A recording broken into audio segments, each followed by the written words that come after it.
So we continue with the past paper, May, June 2019 economics. We're going to question 3.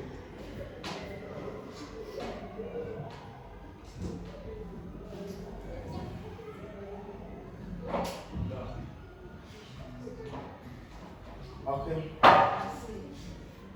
Yeah, question 3a. A product has an income elasticity of demand, YED of negative 0.16. Which one of the following best describes these products? Before we go into deep into the question, what is income elasticity of demand? Income elasticity of demand is the degree of responsiveness between the quantity demanded of a product as a result of a change in the level of income. So it means as soon as our level of income, that means the amount of money we earn, changes, it increases or decreases, the quantity demanded of goods or services also increase or decrease. That is what income elasticity is. You get income elasticity? The degree, the extent to which we start buying more or less as a result of a change in the level of our income. Is it clear? Yes. So the question says, so I made some analysis here. This is income elasticity. Then the formula is percentage change in quantity demanded over percentage change in the level of income. So when we have, as soon as we calculate our YED, if it gives us a negative figure, it means we are talking about an inferior good. What's an inferior good? An inferior good is a good that we stop buying as soon as our level of income increases. So there's an inverse relationship between it. So those goods you stop thinking about buying because you now have more money than what you used to have. They are inferior goods. Or those goods you start thinking about buying because you don't have more income. Get the point here? They are inferior goods because we start buying them as soon as our level of income falls. You don't have much money. So those goods that come to your mind to buy when your income level falls are called inferior goods. Or those goods that we stop buying as soon as our level of income increases. So either ways, they are going to give us a negative figure. We buy more of when our level of income falls. Example, whatever good, like bread. Look at bread. You think, yeah, it's a necessity, yes. But look at it this way. You could choose to buy an Italian bread when you have more money with you. Yes or no? Yes. Then you choose, as soon as you don't have, you think about buying the normal bread. Yes, of course. Stop saying yes, of course. Do you get the point I'm making here? You want to say yes, say it honorably, please. I don't want, it's a classroom. So the point is, you could buy an Italian bread, which is more expensive than a normal bread made in the bakery. So when you compare both, the normal bread made in the bakery can be called inferior goods.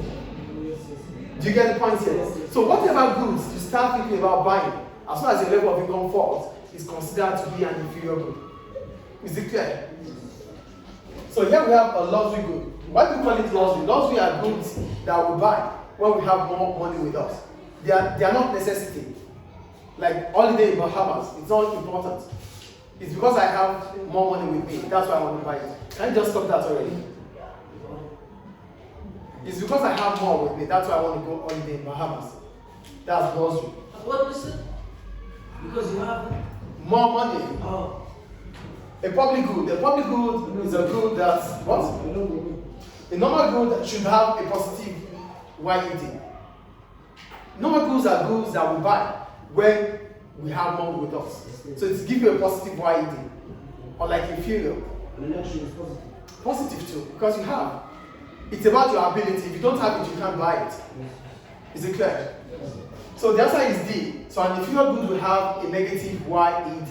I think a public good are goods that are non-excludable. Yes, thank you. Hey, it's okay, please. It's a classroom. It's non-excludable and non-rival. Well done. So we call them. It's okay.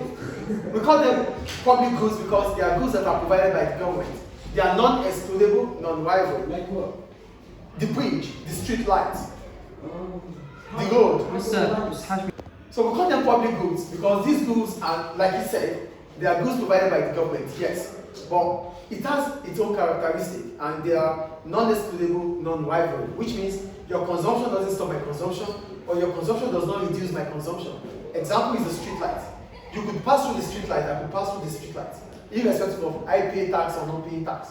The bridge, the school, or the roads, they are built by government.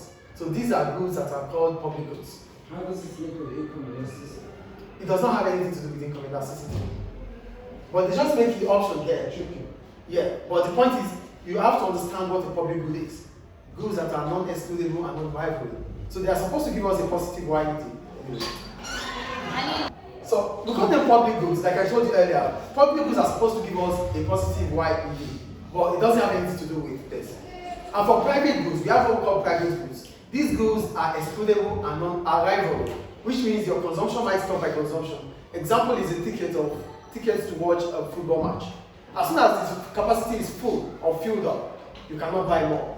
So that means because certain individuals are there, you cannot have it. That's the private good. Is it clear? Yes. Good. So here the answer is D, like we said. So we'll go to question B. Which one of the following is